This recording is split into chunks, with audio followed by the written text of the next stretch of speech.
Halo adik-adik, pernahkah kalian melihat katak yang sedang menangkap serangga? Atau pernahkah kalian perhatikan kupu-kupu yang sedang hinggap di bunga? Sebenarnya apa ya yang terjadi di antara makhluk hidup tersebut? Nah, di antara makhluk hidup tersebut terjadi apa yang disebut dengan interaksi.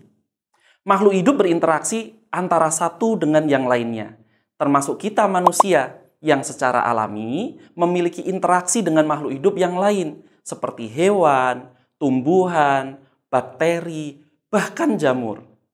Dalam video ini, mari kita bahas lebih lanjut. Apa saja sih bentuk interaksi antar makhluk hidup yang ada di alam?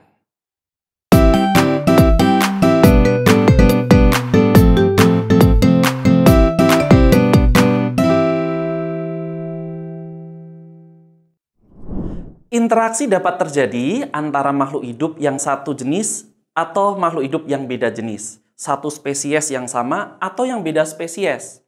Macam-macam interaksinya antara lain. Yang pertama ada yang disebut dengan kompetisi. Yang kedua disebut dengan predasi. Yang ketiga disebut antibiosis. Dan yang keempat disebut dengan simbiosis. Nah, kompetisi dapat terjadi antar makhluk hidup yang sejenis atau yang beda jenis, satu spesies atau beda spesies. Sedangkan predasi, antibiosis, dan simbiosis terjadi hanya pada antar makhluk hidup yang berbeda jenis atau beda spesies. Interaksi yang pertama, kompetisi atau persaingan, adalah interaksi makhluk hidup dalam memperebutkan kebutuhan hidupnya, seperti makanan, air, cahaya, tempat berlindung, pasangan, dan lain sebagainya. Kompetisi dapat dibedakan menjadi dua, kompetisi intraspesifik dan kompetisi interspesifik. Kompetisi intraspesifik adalah kompetisi yang terjadi antara makhluk hidup yang satu jenis atau satu spesies yang sama.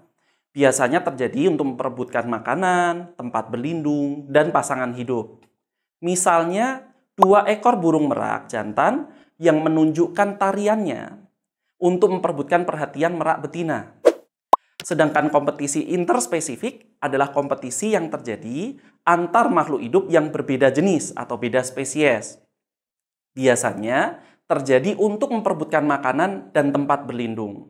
Contohnya, kompetisi yang terjadi antara tupai dengan burung dalam memperebutkan makanan.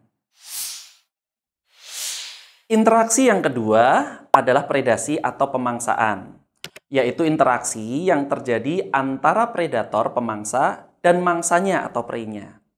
Contohnya interaksi yang terjadi ketika rusa memakan rumput dan ketika singa memakan rusa atau memangsa rusa.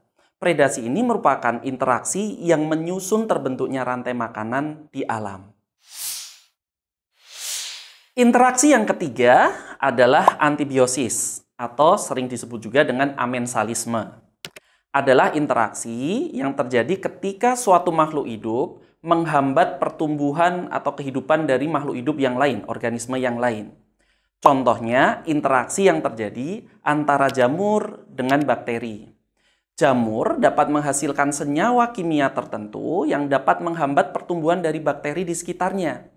Senyawa kimia ini disebut juga dengan antibiotik, zat yang sering dimanfaatkan di bidang kesehatan. Jenis interaksi yang keempat disebut dengan simbiosis. Simbiosis adalah hubungan erat antara dua makhluk hidup atau organisme yang berbeda jenis yang hidup bersama. Simbiosis dapat dibedakan, dikelompokkan menjadi tiga macam.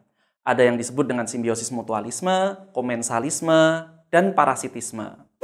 Yang pertama mutualisme, yaitu simbiosis yang saling menguntungkan antara dua organisme. Contohnya interaksi antara lebah madu dengan bunga. Lebah madu mendapatkan nektar dari bunga. Sedangkan bunga diuntungkan karena dia dibantu penyerbukannya oleh lebah madu. Yang kedua, simbiosis komensalisme, yaitu simbiosis yang salah satunya mendapatkan keuntungan, sedangkan yang lainnya tidak mendapatkan keuntungan juga tidak dirugikan. Contohnya, interaksi antara tanaman anggrek dan pohon mangga tempat dia menempel. Tanaman anggrek mendapat keuntungan dengan cara menempel di batang pohon. Sedangkan pohon mangga tidak mendapatkan keuntungan maupun kerugian dari tanaman anggrek yang menempel padanya tersebut. Kemudian yang ketiga adalah simbiosis parasitisme, yaitu simbiosis yang salah satu organismenya mendapatkan keuntungan, sedangkan organisme yang lain mendapatkan kerugian dari hubungan tersebut. Contohnya interaksi antara nyamuk dan manusia. Nyamuk menghisap darah manusia untuk sumber nutrisi, sedangkan manusia beresiko tertular penyakit yang dibawa oleh nyamuk tersebut. Oke adik-adik, demikian penjelasan tentang interaksi antar makhluk hidup. Semoga bermanfaat. Jangan lupa terus semangat belajar dan sampai jumpa.